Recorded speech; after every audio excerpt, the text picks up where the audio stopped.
یہ آپ کیا کر رہے ہیں صاحب؟ مجھے جانے دیں، چھوڑ دیں مجھے، ایسا مت کریں۔ فاطمہ مالکن کے بیٹے کے سامنے ہاتھ جوڑ رہی تھی، مگر مالکن کے بیٹے پر نہ جانے کون سا بھوت سوار ہو گیا تھا جو وہ فاطمہ کو چھوڑ ہی نہ رہا تھا۔ وہ فاطمہ کو اپنے ساتھ کھینچتے ہوئے اسٹور روم کی طرف لے جا رہا تھا۔ فاطمہ اس سے اپنا آپ چھڑوانے کی پوری کوشش کر رہی تھی، مگر اس مضبوط اور چوڑے مرد کے آگے فاطمہ کی ایک نہ چلی تھی۔ وہ فاطمہ کو کہنے لگا کہ چپ چاپ میرے ساتھ چلتی رہو، مجھے تمہارے ساتھ کھیلنا ہے۔ اگر تم میرے ساتھ نہ گئی تو میں شور مچا دوں گا اور تمہیں جان سے مار دوں گا۔ اس نے براہ راست فاطمہ کی آنکھوں میں دیکھتے ہوئے اسے دھمکی دی تھی۔ اس کی دھمکی سنتے ہی فاطمہ کانپ کر رہ گئی تھی۔ ایک پل کو اسے شبہ ہوا تھا کہ عاصم بالکل ٹھیک ٹھاک ہے۔ وہ یک ٹک عاصم کو دیکھے گئی تھی، جو کہیں سے بھی ذہنی مریض نہیں لگ رہا تھا۔ فاطمہ کچھ کہنے ہی والی تھی کہ تبھی عاصم بچوں کی طرح چونکڑی مار کر وہیں نیچے بیٹھ گیا اور منہ پھلا لیا۔ وہ فاطمہ سے کہنے لگا کہ تم گندی ہو، بہت گندی، میں موم کو بتاؤں گا کہ تم میرے ساتھ نہیں کھیلتی ہو اور نہ ہی میری بات سنتی ہو، پھر میری موم تمہیں ماریں گی اور تمہیں گھر سے نکال دیں گی، بہت مزہ آئے گا۔ اپنی بات مکمل کرنے کے بعد وہ اب تالیاں بجانے لگا تھا۔ فاطمہ نے اسے دیکھ کر نفی میں سر ہلایا تھا، اس کا کچھ نہیں ہو سکتا تھا۔ فاطمہ اس کے ساتھ نیچے بیٹھ گئی اور اسے پیار سے پچکارتے ہوئے کہنے لگی کہ پلیز آپ مالکن کو کچھ مت بتائیے گا، میں آپ کے ساتھ کھیلنے کے لیے تیار ہوں، آپ آئیں ہم دونوں مل کر کھیلتے ہیں۔ عاصم تھوڑے بہت نخرے دکھانے کے بعد اپنی جگہ سے اٹھ کھڑا ہوا تھا اور فاطمہ کا ہاتھ پکڑ کر پھر سے اسٹور روم کی جانب جانے لگا تھا۔ فاطمہ نے اسے پھر سے اسٹور روم کی طرف جاتے دیکھا تو اسے کہنے لگی کہ وہاں نہیں جاتے نا، وہاں بہت گند ہے، مٹی اور دھول ہے اور چوہے بھی ہیں، آپ کے کپڑے خراب ہو جائیں گے اور چوہے بھی ہمیں کھا جائیں گے، ہم آپ کے کمرے میں چل کر کھیلتے ہیں نا، یا پھر لان میں چلتے ہیں۔ فاطمہ کا دل اس کے ساتھ اکیلے اسٹور روم میں جانے کے حق میں نہیں تھا۔ وہ ذہنی معذور تھا، مگر تھا تو ایک مرد ہی نا، اور مرد ذات کا کیا بھروسہ، کہاں کب کیا کر دے۔ اسی لیے فاطمہ اس کے ساتھ اسٹور روم میں نہیں جانا چاہتی تھی۔ ہم آپ کے کمرے میں جاتے ہیں، آپ کو پتا ہے نا ٹی وی پر آپ کے پسندیدہ کارٹون لگتے ہیں، ہم مل کر وہ دیکھیں گے اور وہیں پر کھیلیں گے بھی، اسٹور میں تو کچھ کھیلنے کی چیزیں بھی نہیں ہیں تو کس کے ساتھ کھیلیں گے۔ فاطمہ نے ایک اور کوشش کرتے اسے روکنا چاہا تھا، جواباً عاصم نے ایک زوردار چیخ ماری تھی۔ فاطمہ اس سے ہاتھ چھڑواتی بے اختیار اپنے کانوں پر رکھ گئی تھی۔ کچھ ہی دیر میں عاصم کی چیخ سنتے مالکن کا چھوٹا بیٹا اعزاز اور باقی بنگلے کے سارے ملازم وہاں پہنچ چکے تھے۔ مالکن آتے ہی فاطمہ سے باز پرس کرنے لگی کہ کیا ہوا ہے لڑکی، عاصم نے اتنی زوردار چیخ کیوں ماری، وہ ٹھیک تو ہے نا؟ فاطمہ سے پوچھتے وہ اب عاصم کو دیکھنے لگی تھیں جو آنکھوں سے موٹے موٹے آنسو نکالے رو رہا تھا۔ اس سے پہلے کہ فاطمہ کچھ کہتی، عاصم مالکن کا ہاتھ پکڑے بول پڑا تھا، موم میں نے اسے کہا تھا کہ مجھے گارڈن میں جانا ہے، پھول دیکھنے ہیں، مگر یہ مجھے نہیں لے کر جا رہی، یہ بہت گندی ہے، بالکل بھی اچھی نہیں ہے، مجھے اس کے ساتھ نہیں کھیلنا۔ وہ بچوں کی طرح مالکن کے ساتھ لگا ان سے شکایتیں لگا رہا تھا، جبکہ فاطمہ حیرت سے منہ کھولے اسے جھوٹ بولتے ہوئے دیکھ رہی تھی۔ کتنی صفائی سے جھوٹ بول رہا تھا یہ شخص۔ کیا مسئلہ ہے تمہارے ساتھ لڑکی، تم کیوں میرے بیٹے کی بات نہیں مان رہی؟ تم جانتی ہو نا میں نے تمہیں یہاں صرف اس کے لیے رکھا ہوا ہے، پھر مجھے اس کی طرف سے تمہاری شکایت کیوں ملی؟ تمہیں مفت کی روٹیاں توڑنے کے پیسے نہیں ملتے، لے کر جاؤ اسے جہاں یہ کہتا ہے۔ مالکن نے فاطمہ کی اچھی خاصی کلاس لگا دی تھی، جس کے بعد عاصم خوش ہوتے فاطمہ کا ہاتھ پکڑے پچھلے گارڈن میں آ گیا تھا اور وہاں پھولوں کو دیکھتا ان سے باتیں کرنے لگا تھا۔ فاطمہ ایک طرف بیٹھی آنسو بہانے لگی تھی۔ کیسے اس جھوٹے شخص کی وجہ سے مالکن اس کی بے عزتی کر کے چلی گئی تھی، وہ بھی باقی سب کے سامنے، یہ جانے بغیر کہ ان کا اپنا بیٹا جھوٹ بول رہا تھا۔ لیکن کوئی کیسے یقین کر سکتا تھا کہ عاصم جھوٹ بول رہا ہے؟ باقی سب کے نزدیک تو عاصم کو سچ اور جھوٹ کا پتہ بھی نہیں تھا، کیونکہ وہ ذہنی معذور تھا۔ لیکن فاطمہ کے ذہن میں بار بار یہ خیال آ رہا تھا کہ کیا واقعی عاصم ذہنی معذور ہے، یا پھر اس کا عاصم کو لے کر جو شک ہے وہی سچ ہے۔ ابھی وہ سوچوں میں ہی گم تھی کہ عاصم نے اس کے کان کے پاس آ کر زور سے آواز نکالی تھی۔ فاطمہ ایک دم ڈر کر اپنی جگہ سے اچھلی تھی۔ اس کو ڈرا ہوا دیکھ کر عاصم کہکہا لگا کر ہنسنے لگا تھا۔ فاطمہ کا دل چاہا تھا کہ اس بد دماغ لڑکے کا منہ نوچ لیتی، مگر وہ خود پر ضبط کر کے رہ گئی تھی۔ عاصم اسے کہنے لگا، چلو نا چوہے دیکھنے چلتے ہیں، مجھے چوہے دیکھنے کا بہت شوق ہے، ساتھ چلتے ہیں دونوں۔ اتنا کہتے ہی عاصم فاطمہ کا ہاتھ پکڑتا بغیر اس کی کوئی بات سنے اسے اپنے ساتھ لے کر اسٹور روم میں داخل ہو گیا تھا۔ پورا اسٹور روم اندھیرے میں ڈوبا ہوا تھا۔ عاصم نے لائٹس آن کی تھی اور یوں ہی فاطمہ کا ہاتھ مضبوطی سے پکڑے اسے ایک صوفے پر لے جا کر بٹھایا تھا۔ یوں تو پورا اسٹور روم اور سارا سامان گرد سے اٹا پڑا تھا، مگر اس صوفے کی حالت قدرے بہتر دکھائی دے رہی تھی۔ یوں دکھائی دے رہا تھا جیسے کسی نے اسے صاف کیا ہو، مگر کس نے؟ اسٹور روم کی طرف تو مہینوں کوئی منہ بھی نہیں کرتا تھا، پھر آخر کس نے؟ فاطمہ کے ذہن میں بہت سے سوالات آ رہے تھے، مگر یہاں ایسا کوئی نہیں تھا کہ جو اس کے سوالوں کے جوابات دے سکتا۔ عاصم صوفے پر بٹھانے کے بعد اب سامنے کھڑا اسے ٹکٹکی باندھے دیکھ رہا تھا۔ اس کی نظروں میں کچھ تو ایسا تھا جس نے فاطمہ کو چونکنے پر مجبور کر دیا تھا۔ وہ گھبرا کر وہاں سے اٹھنے ہی والی تھی کہ عاصم اس پر جھک آیا اور اسے کہنے لگا، خبردار یہاں سے ہلنا بھی مت، ورنہ چوہا پکڑ کر تمہارے اوپر ڈال دوں گا۔ پہلے سنجیدگی سے کہتے آخر میں وہ پھر سے بچوں کی طرح ہنسنے لگا تھا۔ فاطمہ اسے کچھ کہتے کہتے رک گئی تھی۔ وہ چیزوں کو الٹ پلٹ کر دیکھتے دیکھتے دروازے سے باہر نکل گیا تھا۔ فاطمہ سر پکڑ کر رہ گئی تھی۔ اس شخص کی حرکتوں سے اب وہ عاجز آ گئی تھی، نہ جانے اسے یہاں چھوڑ کر اب وہ خود کہاں چلا گیا تھا۔ فاطمہ کو عاصم پر بہت زیادہ غصہ آ رہا تھا۔ اس کا جی چاہ رہا تھا کہ اسے زہر دے کر مار دے، مگر پھر اس نے سوچا کہ اگر اس نے عاصم کو مار دیا تو مالکن اسے گھر سے نکال دیں گی۔ ظاہر سی بات ہے وہ عاصم کے لیے ہی تو اس گھر میں موجود تھی۔ جب عاصم ہی نہیں ہوگا تو اس کے گھر والے اسے گھر میں کیوں رکھیں گے؟ وہ تو اپنی اچھی بھلی نوکری سے ہاتھ دھو بیٹھے گی۔ اف، یہ پاگل انسان، فاطمہ اکتائے ہوئے لہجے میں بولی اور صوفے سے اٹھ کر باہر جانے ہی والی تھی کہ اسی وقت دروازہ کھلا اور عاصم دوبارہ سے اسٹور روم میں داخل ہوا تھا۔ لیکن پریشانی کی بات یہ نہیں تھی، پریشانی کی بات اس کے ساتھ آنے والے 4 مزید مرد تھے۔ عاصم انہیں ساتھ لیے فاطمہ کی طرف بڑھنے لگا تھا۔ اگلے ہی لمحے فاطمہ کے اوسان خطا ہو گئے تھے جب ان مردوں نے فاطمہ کے پاس آتے ہی، فاطمہ ایک غریب گھرانے سے تعلق رکھتی تھی۔ اس نے جب سے ہوش سنبھالا تھا اپنی دادی کو ہمیشہ حویلی والوں کی خدمت کرتے اور محنت مشقت کرتے دیکھا تھا۔ اس کی دادی دن رات کولہو کے بیلوں کی طرح لگی رہتی تھی۔ اسے تو دادی سے ملنے کا وقت ہی نہیں ملتا تھا۔ صبح جب وہ جاگتی تب وہ بستر پر اکیلی ہی ہوتی تھی اور رات وہ دادی کا انتظار کرتے کرتے ہی سو جایا کرتی تھی۔ حویلی کے ہی ایک بنگلے میں وہ دونوں رہائش پذیر تھیں۔ ان کا کھانا حویلی والے لوگوں کا بچا کچا کھانا ہوتا تھا۔ فاطمہ کے ماں باپ شاید اس کے بچپن میں ہی گزر گئے تھے، اس لیے فاطمہ کے پاس اس دنیا میں دادی کے سوائے اور کوئی رشتہ نہیں تھا۔ اس کی دادی ہی اس کا سب کچھ تھی۔ اس سے تو اپنے ماں باپ کی جھلک بھی یاد نہ تھی۔ کئی مرتبہ اس نے اپنی دادی سے اس بارے میں پوچھا تھا، مگر اس کی دادی اسے کبھی کچھ نہ بتاتی تھی۔ جب بھی وہ اپنے ماں باپ کے بارے میں پوچھتی تو اس کی دادی ہمیشہ سے ہی بات کو ٹال دیتی تھی۔ حویلی کی مالکن فاخرہ بیگم بہت سخت تھیں اور بدلحاظ خاتون تھیں۔ سلیقے کا ان میں ذرا نام و نشان نہیں تھا، نہ جانے اتنی دولت مند کیسے ہو گئی تھی۔ فاطمہ کچھ بڑی ہوئی تو اس کی دادی نے اسے اسکول ڈالنا چاہا تھا۔ فاخرہ بیگم کو یہ بات پتہ چلی تو انہوں نے بہت ہنگامہ کیا تھا۔ وہ کہنے لگیں کہ تم دادی پوتی کو مفت میں گھر میں رکھا ہوا ہے، یہ کافی نہیں ہے کیا کہ اب تم ایک نیا خرچہ کھول رہی ہو؟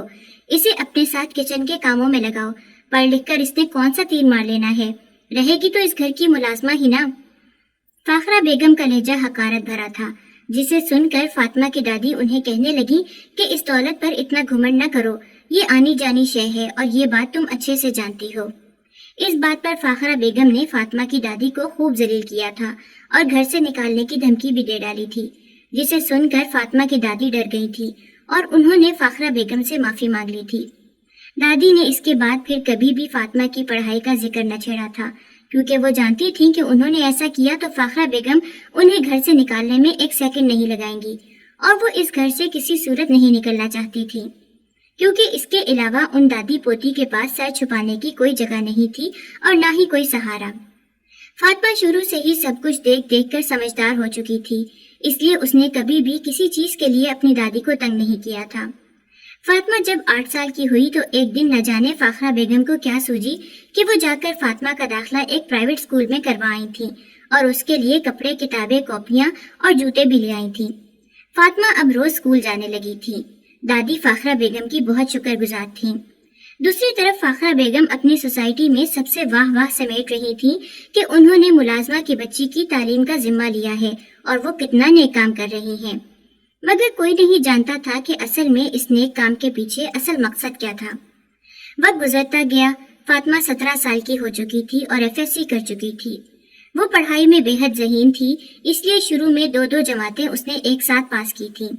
اب اس نے حویلی کے کاموں میں اپنی دادی کا ہاتھ بٹانا شروع کر دیا تھا، یا یوں کہہ لیں کہ ان کی آدھی سے زیادہ ذمہ داری فاطمہ نے اپنے سر لے لی تھی۔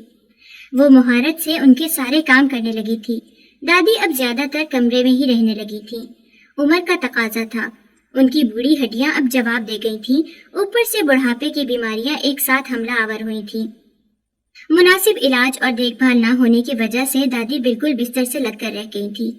ایسے میں فاطمہ ہی تھی جس نے حویلی کے سارے کام سنبھال لیے تھے، لیکن فاخرہ بیگم کو فاطمہ سے نہ جانے کون سا خدا واسطے کا بیٹھ تھا کہ وہ ہر وقت اس کے کام میں نقص نکالتی رہتی تھی، اور جب بھی دل کرتا تھا فاطمہ کو بے نقص سنا دیا کرتی تھی۔ فاخرہ بیگم اور رشید احمد کے 2 بیٹے اور ایک بیٹی تھی، عاصم اعزاز اور عرصہ۔ عرصہ اور فاطمہ ہم عمر تھیں۔ اعزاز ان دونوں سے 7 سال بڑا، جبکہ عاصم 12 سال بڑا تھا۔ عرصہ اور اعزاز اپنی ماں جیسے ہی تھے، لیکن عاصم ان سب سے مختلف تھا۔ وہ ہمیشہ بہت کم گو اور اداس رہنے والا لڑکا تھا۔ وہ صرف 12 سال کا تھا جب فاخرہ بیگم نے اسے باہر کے ملک اپنے ایک جاننے والوں کے ہاتھ بھجوا دیا تھا، تاکہ وہ وہاں رہ کر اچھی تعلیم حاصل کر سکے۔ اب وہ پورے 22 سال بعد گھر واپس آ رہا تھا۔ فاطمہ کی دادی کی طبیعت بہت خراب رہنے لگی تھی۔ فاطمہ بہت پریشان تھی۔ اس کی بہت زیادہ منتیں کرنے کے بعد فاخرہ بیگم اس کی دادی کو ہسپتال لے جانے کے لیے تیار ہوئی تھی، مگر وہ ابھی راستے میں ہی تھے کہ تبھی فاطمہ کی دادی کی روح پرواز کر گئی تھی۔ فاطمہ کے لیے یہ لمحہ کسی قیامت سے کم نہیں تھا۔ اس کی زندگی کا واحد اور اکلوتا رشتہ بھی اسے چھوڑ کر جا چکا تھا۔ وہ اس بے رحم دنیا میں بالکل تنہا رہ گئی تھی۔ حویلی والوں کی طرف سے ہی فاطمہ کی دادی کے جنازے اور تجہیز و تکفین کا انتظام کیا گیا تھا۔ فاطمہ کی دادی کے جنازے میں بے شمار لوگوں نے شرکت کی تھی، جنہیں دیکھ کر فاطمہ کی آنکھیں مزید بھر آئی تھیں۔ بھلا کبھی کسی لاوارث ملازمہ کے جنازے میں بھی کبھی اتنے لوگوں نے شرکت کی ہوگی؟ فاطمہ 3 دن تک کمرے میں بند رہی تھی۔ دادی کی موت کا صدمہ ہی اتنا بڑا تھا، اسے صبر ہی نہیں آ رہا تھا۔ وہ دن رات روتی رہتی تھی۔ تیسرے دن فاخرہ بیگم اس کے کمرے میں آئی تھیں۔ انہوں نے اس کے ساتھ ہمدردی کی تھی اور پھر اسے کہنے لگیں کہ تمہاری دادی مر چکی ہیں، اس بات کو تمہیں جلد از جلد تسلیم کرنا ہوگا۔ سوگ کے لیے 3 دن کافی ہیں، اب تمہیں اپنے کام سنبھال لینے چاہیے۔ اگر تمہارا ارادہ نہیں ہے تو بھی صاف صاف بتا دو تاکہ میں پھر کوئی نئی ملازمہ رکھ لوں، مگر اس صورت میں تمہیں یہاں سے جانا ہوگا۔ فاخرہ بیگم نے بے حسی کی انتہا پار کر دی تھی۔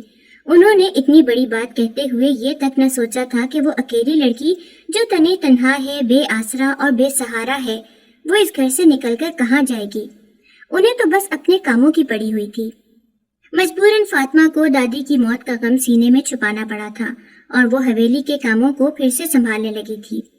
اب تو ساری ذمہ داری اس کے نازک کندھوں پر آ گئی تھی۔ صبح فجر کی لگی رات گئے جب وہ اپنے کمرے میں آتی تو اسے اپنے جسم کا ایک ایک انگ دکھتا ہوا محسوس ہوتا تھا۔ وہ اتنی تھک جاتی کہ اس سے ہل کر پانی بھی نہیں پیا جاتا تھا۔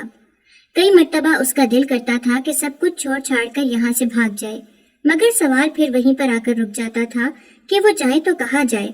وہ بھلے ہی حویلی سے زیادہ باہر نہیں گئی تھی، مگر جانتی تھی کہ حویلی کے باہر کی دنیا اس سے بھی زیادہ بے رحم ہے۔ وہاں تو اکیلی عورت کی زندگی ہی اجیرن ہے، اور فاطمہ تو ابھی لڑکی تھی، نہ سمجھ تھی۔ باہر کئی بھیڑیے روزانہ فاطمہ جیسی بھولی اور سادہ لڑکیوں کی طاق میں بیٹھے رہتے ہیں جنہیں وہ اپنا نشانہ بنا سکے۔ فاطمہ دل محسوس کر رہ جاتی تھی۔ کبھی کبھی اسے اپنے ماں باپ کی شدت سے یاد آتی تھی۔ آج اگر وہ اس کے ساتھ ہوتے تو آج وہ اس حال میں تو نہ ہوتی۔ اس روز وہ شدید بخار میں پھنک رہی تھی، کوشش کے باوجود بھی اس سے اٹھا نہ گیا تھا۔ اس کا پورا وجود بخار کی حدت سے ٹوٹ رہا تھا۔ وہ نیم غنودگی میں تھی کہ تبھی فاخرہ بیگم اس کو پکارتی اس کے کمرے میں آئی تھی۔ اس کو یوں سوئے پڑے دیکھ کر ان کا غصہ 7ویں آسمان کو چھونے لگا تھا۔ تبھی انہوں نے دوسری ملازمہ سے پانی کی بالٹی منگوا کر ٹھنڈے ٹھار پانی کی پوری بالٹی اس پر انڈیل دی تھی۔ فاطمہ ہڑبڑاتے ہوئے اٹھی تھی۔ اٹھ جاؤ مہارانی، وقت دیکھا ہے، دوپہر سر پر آ گئی ہے اور تم ابھی تک سو رہی ہو۔ ناشتہ تو ہم نے آج سکینہ کے ہاتھ کا کر لیا ہے، مگر آج شام میں میرا بیٹا عاصم باہر سے آ رہا ہے، اس کے استقبال میں کسی قسم کی کوئی کمی نہیں رہنی چاہیے۔ میں نے لسٹ بنا کر رکھ دی ہے، شام 5 بجے سے پہلے وہ سارے لوازمات تیار ہو جانے چاہیے۔ سب سے پہلے حویلی کو شیشے کی طرح چمکا دو، اور ہاں ایک اور خاص بات، تم غلطی سے بھی عاصم کے سامنے نہیں آؤ گی، اگر تم اس کے سامنے آئی نا تو میں تمہیں جان سے مار ڈالوں گی۔ فاخرہ بیگم نے فاطمہ کو جھنجھوڑتے ہوئے کہا تھا، جبکہ فاطمہ ان کی طرف پرسوچ نظروں سے دیکھنے لگی تھی۔ بھلا ان کے بیٹے کا فاطمہ سے کیا تعلق جو وہ اسے عاصم کے سامنے آنے سے بھی روک رہی تھی؟ فاطمہ چاروں ناچار اٹھی تھی۔ فریش ہونے کے بعد اس کا رخ حویلی کی طرف تھا۔ سکینہ کو اس کی حالت دیکھتے ہوئے بہت ترس آیا تھا، مگر وہ بھی مجبور تھی، کیا کر سکتی تھی۔ حویلی کی صفائی میں تو اس نے فاطمہ کی مدد کروا دی تھی، مگر کھانا پکانے کی سبھی تیاری فاطمہ نے اکیلے ہی کرنی تھی۔ اس کے کچن میں جاتے ہی فاخرہ بیگم نے باقی سب ملازماؤں کو کچن سے نکال دیا تھا۔ فاطمہ کام کے دوران بار بار چہرے کو پانی سے دھو رہی تھی، کیونکہ اس کی آنکھیں کھلنے کا دام ہی نہیں لے رہی تھی۔ حالانکہ صبح سے پیچھے وہ اب تک 3 گولیاں بھی کھا چکی تھی، مگر اس کے بخار کی شدت کم نہ ہوئی تھی۔ جیسے تیسے گرتے پڑتے اس نے کھانا بنا کر تیار کیا تھا، اور ٹھیک 5:45 پر وہ واپس کمرے میں آ کر لیٹ گئی تھی اور جلد ہی نیند کی وادیوں میں اتر گئی تھی۔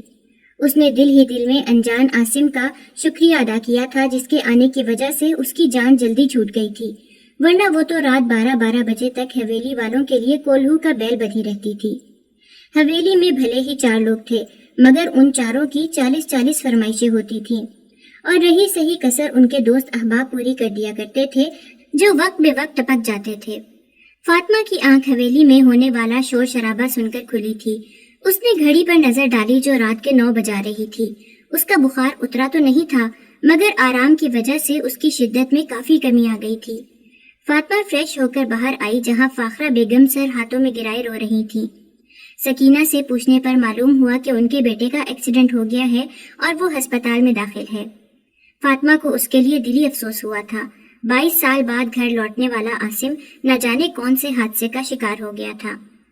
3 دن ہسپتال میں رہنے کے بعد عاصم کو گھر لایا گیا تھا، جہاں داخل ہوتے ہی وہ بھڑک اٹھا تھا اور ہاتھ مار کر چیزیں نیچے گراتا توڑ پھوڑ کرنے لگا تھا۔ سب اسے سنبھالنے کی کوشش کر رہے تھے، مگر وہ کسی کے قابو میں نہیں آ رہا تھا اور اونچی آواز میں شور کیے جا رہا تھا۔ فاطمہ جو کچن میں تھی، وہ اس کی اس وقت کی آمد سے بے خبر تھی۔ شور سنتی وہ ہاتھ دوپٹے کے پلو سے پونچھتے ہوئے باہر آئی تھی، اور وہیں اس کی عاصم سے پہلی ملاقات ہوئی تھی۔ 30 سالہ ہینڈسم مرد، جس کا لمبا قد، چوڑا سینہ، سرخ و سفید رنگت کا چہرہ، پیشانی اور سر پر سفید پٹیوں کا بسیرا تھا، گہری بھوری آنکھیں جو اس وقت کسی بھی قسم کے تاثر سے پاک تھیں، اور چہرے پر سجی ہلکی سی بیئرڈ۔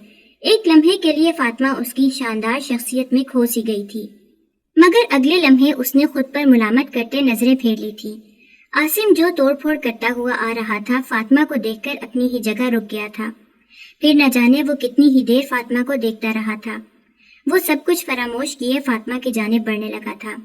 سب اس کو یوں فاطمہ کے قریب جاتے دیکھ کر ایک دم پریشان ہو گئے تھے کہ تبھی فاطمہ کے پاس پہنچ کر عاصم نے ایک تھپڑ اس کے چہرے پر رسید کیا تھا۔ فاطمہ لہرا کر نیچے فرش پر جا گری تھی، جبکہ حویلی والوں نے ایک پرسکون سانس خارج کی تھی۔ فاطمہ کو تھپڑ مارتے عاصم کھلکھلا کر ہنسنے لگا تھا۔ فاطمہ حیرت سے اسے دیکھنے لگی تھی۔ تھوڑی دیر بعد وہ خود ہی سنجیدہ ہو کر فاطمہ کے پاس بیٹھ گیا اور آنکھوں میں موٹے موٹے آنسو بھر لایا تھا۔ گڑیا تمہیں لگی تو نہیں؟ فاطمہ کا چہرہ چھوتے عاصم نے بچگانہ انداز میں پوچھا، تو فاطمہ کی آنکھیں حیرت سے مزید پھیل گئی تھیں۔ تبھی فاخرہ بیگم کے اشارہ کرنے پر اعزاز نے عاصم کو فاطمہ کے پاس سے اٹھایا اور اسے کمرے میں لے گیا۔ فاطمہ ڈرتے ڈرتے فاخرہ بیگم کے پیروں میں بیٹھ گئی۔ اسے لگا کہ اب فاطمہ بیگم اسے حویلی سے نکال دیں گی، کیونکہ وہ ان کے منع کرنے کے باوجود ان کے بیٹے کے سامنے آئی ہے۔ مگر جب فاخرہ بیگم اسے بغیر کچھ کہے چلی گئیں تو فاطمہ کا حال ایسے تھا کہ جیسے وہ کسی صدمے میں چلی گئی ہو۔ سکینہ سے پوچھنے پر اسے پتا چلا کہ 3 دن پہلے ہوئے ایکسیڈنٹ میں عاصم اپنی یادداشت کھو چکا ہے اور ذہنی معذور ہو کر بالکل کسی چھوٹے بچے کی مانند ہو چکا ہے۔ فاطمہ کو یہ بات سن کر بے حد دکھ ہوا تھا۔ اتنے ہینڈسم مرد کی زندگی میں نہ جانے یہ کون سی آزمائش آ گئی تھی۔ اگلی صبح فاخرہ بیگم نے عاصم کی دیکھ بھال کے لیے نئے ملازموں کے انٹرویو کرنا شروع کر دیے تھے اور ایک مرد ملازم کو سلیکٹ کر لیا تھا، مگر وہ عاصم کے ساتھ 2 گھنٹے بھی نہ ٹکا تھا اور ہاتھ جوڑتے ہوئے واپس چلا گیا۔ تقریباً 1 ہفتے تک یہی سلسلہ رہا تھا۔ ہر روز فاخرہ بیگم کسی ملازم کو رکھتی اور شام ہونے سے پہلے پہلے عاصم اس ملازم کو مار پیٹ کر بھاگنے پر مجبور کر دیتا تھا۔ اب فاخرہ بیگم نے ملازمہ کی تلاش شروع کر دی۔ 2-3 ملازمائیں آئیں مگر اسی طرح گھنٹے 2 گھنٹے بعد کانوں کو ہاتھ لگاتی ہوئی واپس چلی گئی تھیں۔ عاصم کسی کو اپنے پاس ٹکنے ہی نہیں دیتا تھا۔ 30 سال کے مرد کو سنبھالنا کہاں آسان تھا، وہ بھی ایسا مرد جو کسی 6 سالہ بچے کی مانند تھا، مغرور، اکڑو اور ضدی۔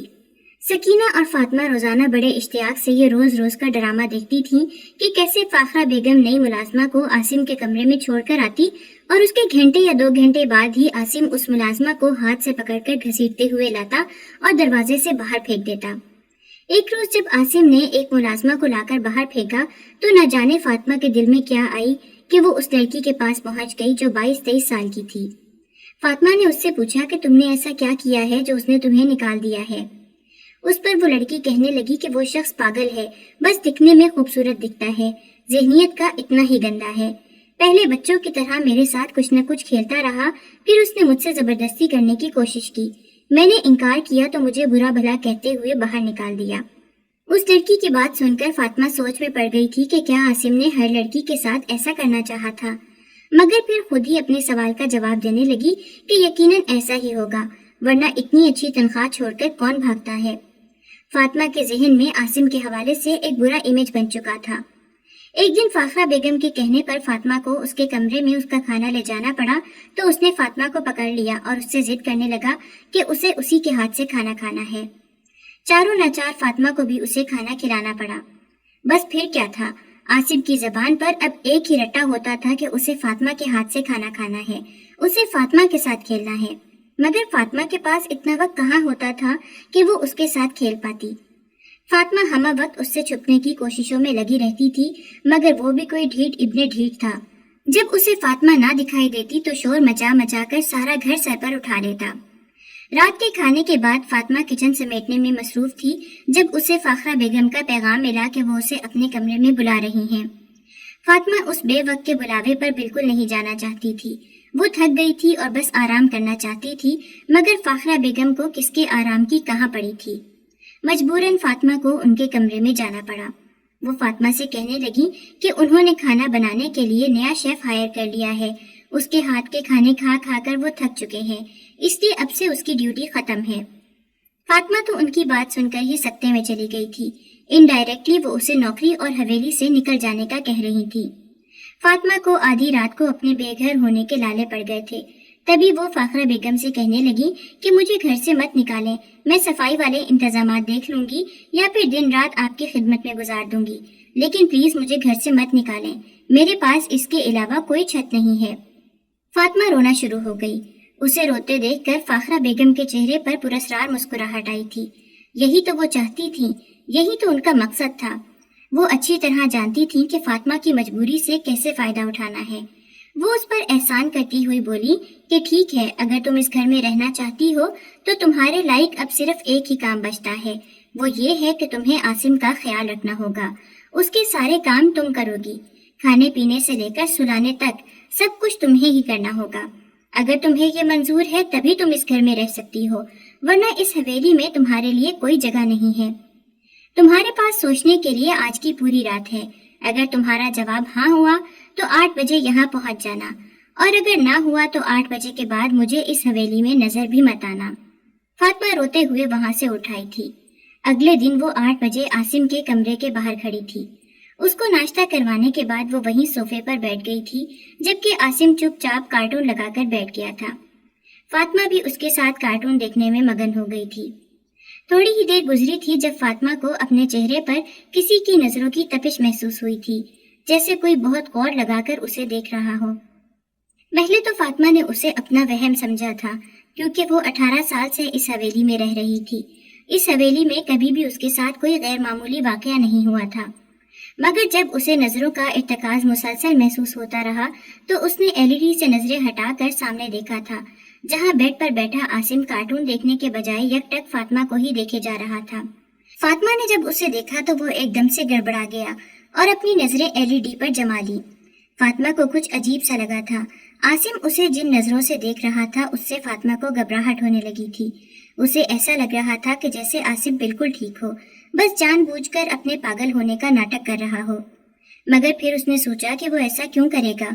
خیر، اب فاطمہ کی مکمل ڈیوٹی عاصم کے ساتھ لگ چکی تھی۔ وہ عاصم کو کھانا وغیرہ کھلانے کے بعد اس کے کمرے میں ہی صوفے پر بیٹھ جایا کرتی تھی اور اس کے ساتھ کارٹون دیکھتی رہتی تھی۔ عاصم اسے بالکل بھی تنگ نہیں کرتا تھا، سوائے اپنی نظروں کے۔ اس کی نظریں اکثر فاطمہ کو خود پر جمی ہوئی محسوس ہوتی تھیں۔ پہلے پہل تو فاطمہ گھبرا سی جاتی تھی، مگر پھر آہستہ آہستہ اسے عادت ہو گئی تھی۔ دل ہی دل میں وہ عاصم کی بے حد مشغول تھی۔ جانے انجانے میں ہی صحیح، اس نے فاطمہ کی جان کو مشقت والے کاموں سے نکال دیا تھا، ورنہ تو وہ کام کرتے کرتے فاطمہ کی کمر اکڑ جایا کرتی تھی۔ فاطمہ اور عاصم کے درمیان کافی دوستی ہو چکی تھی، مگر اب پچھلے چند دنوں سے فاطمہ بہت پریشان تھی۔ عاصم ہر وقت اسے اپنے ساتھ کہیں نہ کہیں لے جانے کی بات کرتا، اور جب فاطمہ منع کرتی تو عاصم ناراض ہو جاتا اور خوب واویلا کرتا۔ فاطمہ نہیں جانتی تھی کہ وہ اسے کہاں اور کیوں لے کر جانا چاہتا ہے۔ اس کے لاکھ پوچھنے پر بھی عاصم اسے کچھ نہ بتاتا تھا۔ پچھلے کچھ دنوں سے اس کا غصہ بھی بے حد بڑھ چکا تھا۔ وہ جب بھی کسی ملازم یا ملازمہ کو سامنے دیکھتا تو ان پر بھڑک اٹھتا تھا۔ جب فاطمہ اسے سمجھانے کی کوشش کرتی تو وہ فاطمہ کو بھی جھڑک دیتا اور کہتا کہ مجھے ملازموں سے سخت نفرت ہے، یہ لوگ نمک حرام ہوتے ہیں اور بہت جلد اپنی اوقات بھول جاتے ہیں۔ فاطمہ اس کی یہ بات سن کر تجسس میں پڑ جاتی تھی۔ ایک پاگل انسان سے اتنی گہری بات کی توقع اسے کبھی نہیں تھی۔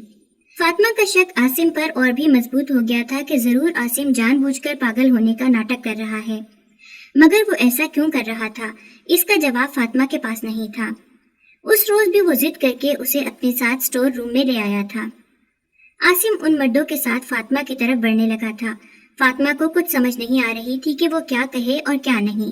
اسے عاصم سے اس چیز کی بالکل بھی توقع نہیں تھی، یعنی اس کا شک ٹھیک تھا۔ عاصم کوئی پاگل نہیں تھا، بلکہ صرف پاگل ہونے کا ناٹک کر رہا تھا۔ وہ چاروں مرد صوفے پر بیٹھ چکے تھے۔ عاصم چلتا ہوا ساکت کھڑی فاطمہ کے پاس آیا تھا، جس کی آنکھوں میں ڈھیروں سوال تھے۔ اس سے پہلے کہ وہ کچھ پوچھتی، عاصم ایک گھٹنے کے بل اس کے سامنے بیٹھ گیا اور اسے کہنے لگا، فاطمہ، میں آپ سے بہت محبت کرتا ہوں، لیکن اس سے پہلے میں آپ کا گناہ گار ہوں۔ میں جانتا ہوں آپ کے ساتھ بہت غلط ہوا ہے، اور ابھی آپ میری کسی بھی بات کو نہیں سمجھیں گی، مگر میں آپ سے وعدہ کرتا ہوں کہ بہت جلد آپ کو سب کچھ سچ سچ بتا دوں گا۔ مگر ابھی آپ کو میری بات ماننی ہوگی، ورنہ آپ کے ساتھ مزید غلط ہو جائے گا، اور میں چاہ کر بھی کچھ نہیں کر پاؤں گا۔ فاطمہ حیرت سے اپنے سامنے بیٹھے عاصم کو دیکھ رہی تھی۔ عاصم، آپ تو پاگل، میرا مطلب ہے وہ حادثہ۔ فاطمہ کے منہ سے ٹوٹے پھوٹے الفاظ ادا ہوئے تھے۔ میں آپ کو سچ بتا دوں گا، مگر ابھی یہ ضروری ہے، پلیز بیٹھ جائیں۔ عاصم اس کے سامنے کھڑا ہوتے اسے سامنے رکھی کرسی پر بٹھانے لگا تھا۔ وہ اس سے نکاح کرنا چاہتا تھا، مگر فاطمہ ایسا نہیں کرنا چاہتی تھی۔ وہ تو یہ سوچ سوچ کر ہی خوفزدہ ہو رہی تھی کہ جب مالکن کو اس سب کے بارے میں علم ہوا تو وہ تو اسے کھڑے کھڑے گھر سے نکال دیں گی۔ فاطمہ اس سے کہنے لگی کہ میں ایسا نہیں کر سکتی، مالکن مجھے جان سے مار ڈالیں گی۔ تب عاصم نے کہا کہ انہیں وہ خود دیکھ لے گا، لیکن اگر اس نے یہ نکاح نہیں کیا تو وہ اسے تب بھی مار ہی ڈالیں گے، اس لیے بہتری اسی میں ہے کہ وہ اس کے ساتھ نکاح کر لے۔ لیکن فاطمہ اس کی بات نہیں مان رہی تھی۔ مجبوراً عاصم کو اسے اس کے ماں باپ کی قسم دینا پڑی تھی۔ اپنے ماں باپ کے نام پر وہ بالکل چپ کر گئی تھی اور عاصم کی طرف دیکھنے لگی۔ عاصم نے کہا کہ میں آپ کے موم ڈیڈ کو اچھے سے جانتا تھا، آپ یوں سمجھ لیں کہ اگر آج وہ ہوتے تو میرے اس فیصلے میں میرے ساتھ ہوتے، تو کیا آپ اپنے ماں باپ کی رضامندی سے بھی یہ نکاح نہیں کریں گی؟ عاصم اسے گہری نظروں سے دیکھتے ہوئے بولا تھا۔ کچھ سوچ کر فاطمہ نے نکاح کے لیے حامی بھر لی تھی۔ یوں اس اسٹور روم میں فاطمہ نے اپنے سارے جملہ حقوق عاصم کے نام کر دیے تھے۔ اس کے ساتھ ہی عاصم نے فاطمہ سے کچھ اور پیپرز پر بھی سائن کروائے تھے، جن کی بابت پوچھنے پر اس نے فاطمہ کو کہا کہ وقت آنے پر اسے سب علم ہو جائے گا، بس وہ تھوڑا سا صبر رکھے۔ فاطمہ کے دماغ میں بہت سے سوالات اٹھ رہے تھے، مگر وہ جانتی تھی کہ ابھی عاصم اسے کچھ بھی نہیں بتائے گا۔ اسی کشمکش میں 3 دن گزر گئے تھے۔ وہ عاصم کو کھانا دینے کے بعد اپنے کمرے میں آ گئی تھی۔ ابھی اسے لیٹے کچھ ہی دیر گزری تھی کہ تبھی عاصم اس کے کمرے میں آ گیا۔ اپنے کمرے میں عاصم کو رات کے اس پہر دیکھ کر فاطمہ کو بہت حیرت ہوئی۔ وہ اسے اپنے کمرے سے جانے کا کہنے لگی، مگر عاصم نے اس کی ایک بات نہیں سنی اور زبردستی اسے اپنے حصار میں لے کر لیٹ گیا تھا۔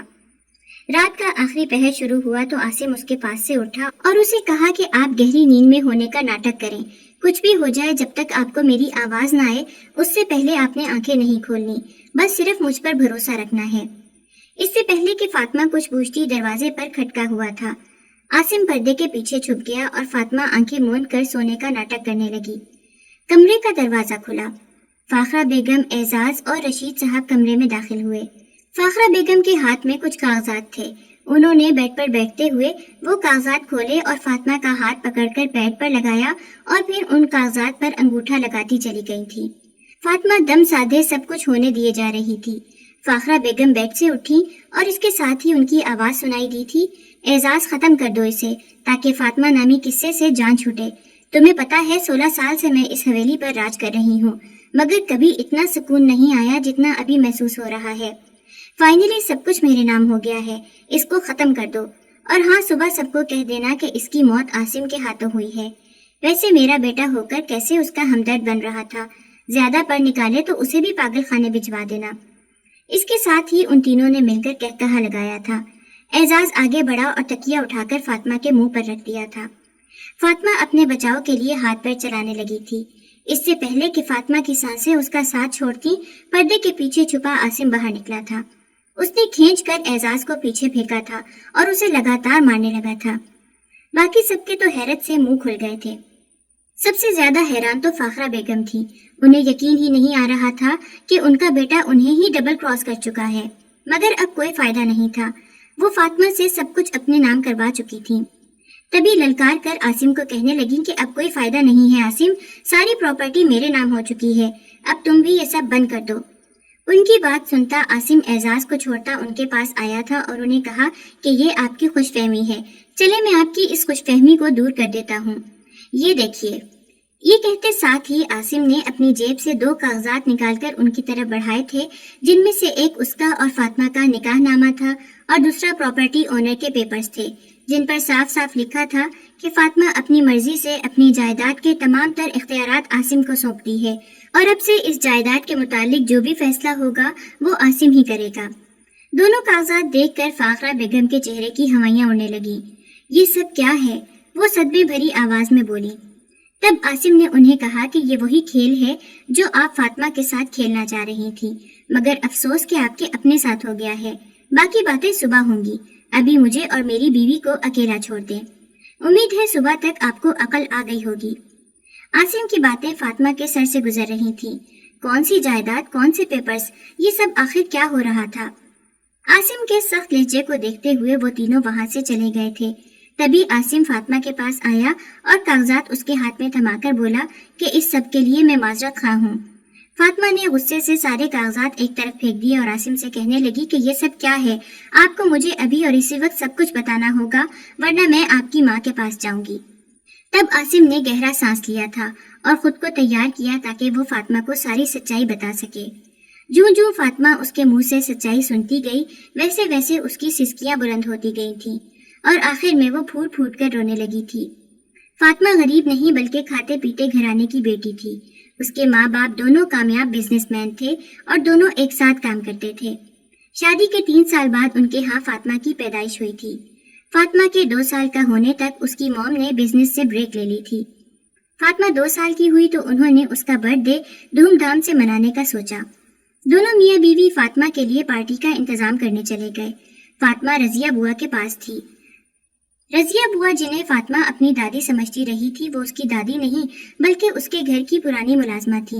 ان کا آگے پیچھے کوئی بھی نہیں تھا۔ فاخرہ اور رشید بھی اس گھر کے ملازم ہی تھے، مگر انتہا کے لالچی تھے۔ ان کے بیٹے عاصم کو فاطمہ کے ڈیڈ نے ہی اپنی موت سے چند روز قبل باہر ملک اپنے جاننے والوں کے ہاں بھیجا تھا تاکہ وہ اپنی زندگی سنوار سکے۔ اس روز فاطمہ کی سالگرہ والے دن اس کے ماں باپ کا روڈ ایکسیڈنٹ میں انتقال ہو گیا تھا اور فاطمہ بالکل اکیلی رہ گئی تھی۔ صدا کی لالچی فاخرہ نے اس بات کا خوب فائدہ اٹھایا تھا اور ساری دولت جائیداد پر قبضہ کر کے فاطمہ کو اس کی اپنی ہی حویلی کی ملازمہ بنا دیا تھا۔ وہ تو اسی وقت فاطمہ کو مار کر اس کا قصہ بھی تمام کرنا چاہتی تھی، مگر ساری جائیداد فاطمہ کے نام تھی۔ اگر فاطمہ کو کچھ ہو جاتا تو ساری جائیداد ٹرسٹ میں چلی جانی تھی۔ مجبوراً فاخرہ کو فاطمہ کو زندہ رکھنا پڑا تھا۔ آج فاطمہ 18 سال کی ہو چکی تھی۔ تبھی وہ فاطمہ کا سب کچھ اپنے نام کروا کر اس کو قتل کر دینا چاہتی تھی، مگر عاصم نے عین موقع پر ان کا سارا کھیل بگاڑ دیا۔ جس دن عاصم آیا اسے اعزاز ایئرپورٹ پر پک کرنے گیا تھا۔ گاڑی میں ہی عاصم نے اعزاز سے حویلی والوں کے بارے میں پوچھا تو اعزاز اسے اپنے جیسا سمجھتا اپنی ماں کا ہر کرتوت بتاتا گیا تھا، جسے سن کر عاصم کو فاطمہ اور اس کی فیملی کے بارے میں بہت دکھ ہوا تھا اور اپنی فیملی پر بہت غصہ آیا تھا۔ تبھی وہ اعزاز پر بھڑک اٹھا تھا اور اسی چکر میں اس کا ایکسیڈنٹ ہو گیا تھا، اور تبھی اس نے جان بوجھ کر پاگل بننے کا ناٹک کیا تھا۔ عاصم نے شروع سے لے کر آخر تک اسے ساری بات بتا دی تھی۔ فاطمہ عاصم کی بہت شکر گزار تھی، لیکن اس کے گھر والوں کی چالوں پر وہ حیران بھی تھی کہ لوگ کیسے کیسے رنگ بدلتے ہیں۔ آج اگر عاصم نہیں ہوتا تو نہ جانے اس کے ساتھ کیا ہو جاتا۔ عاصم اسے کہنے لگا کہ میں صبح ہی اپنے والدین کو یہاں سے لے جاؤں گا، آپ انہیں جو سزا دینا چاہیں مجھے منظور ہے، اور اگر اس رشتے سے آزادی چاہتی ہیں تو بھی آپ کی اپنی مرضی ہے، میں آپ کو نہیں روکوں گا۔ عاصم اس کے کمرے سے نکل گیا تھا۔ فاطمہ وہیں بیٹھی اپنی زندگی پر غور کرتی رہی تھی۔ صبح فاخرہ سمیت سبھی شرمندہ سے کھڑے تھے اور فاطمہ سے معافی مانگ رہے تھے۔ نہ جانے فاطمہ میں اتنا ظرف کہاں سے آیا کہ اس نے ان سب کو معاف کر دیا۔ وہ ہمیشہ سے دولت کے ترسے ہوئے لوگ تھے، اتنی بڑی جائیداد دیکھی تو لالچ کے مارے اندھے ہو گئے تھے اور اپنی اوقات بھول گئے تھے۔